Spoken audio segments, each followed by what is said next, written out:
Someone asked in a previous video for me to review Sam Darnold's charts from week 1 and week 2 passing. And let's be honest, nothing makes me happier than judging a professional athlete, all while knowing that they've achieved something with their life that I can only dream of. So let's get going. We're still going to judge it.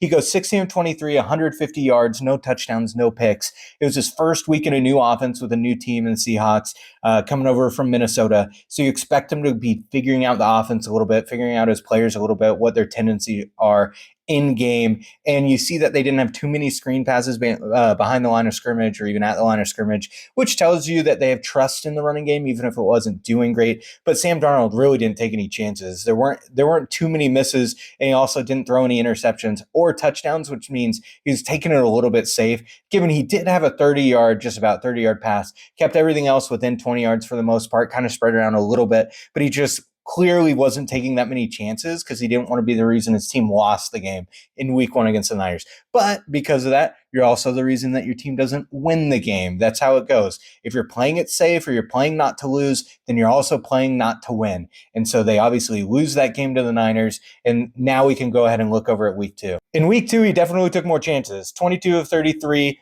295 yards, 2 touchdowns, 2 picks. The most concerning thing, or the craziest thing from this passing chart, is you see the red dot at the very bottom left. That's a pick. That's an interception. Red dots are interceptions.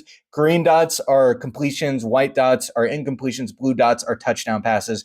The red dot that far behind the line of scrimmage, obviously super concerning. You don't like seeing him running back that far and then throwing a pick there. I can't remember exactly what happened in that game. Someone would have to remind me of it, but obviously not great. 2 picks, obviously not great, but you can clearly see that he was throwing the ball around a little bit more. He kept pretty much everything within 15 yards, except for he did have a 40-yard bomb, which is really, that's encouraging if you're a Seahawks fan to see him ripping the ball like that. They obviously go on and win the game, so they're 1-1 now. You see him getting a little bit more comfortable, but at this point, Sam Darnold is kind of considered a veteran. He's been around the league a lot, even if he hasn't started a lot beyond the Jets, and he had a lot to learn after the Jets because that's an absolute dumpster fire organization that destroys their quarterbacks.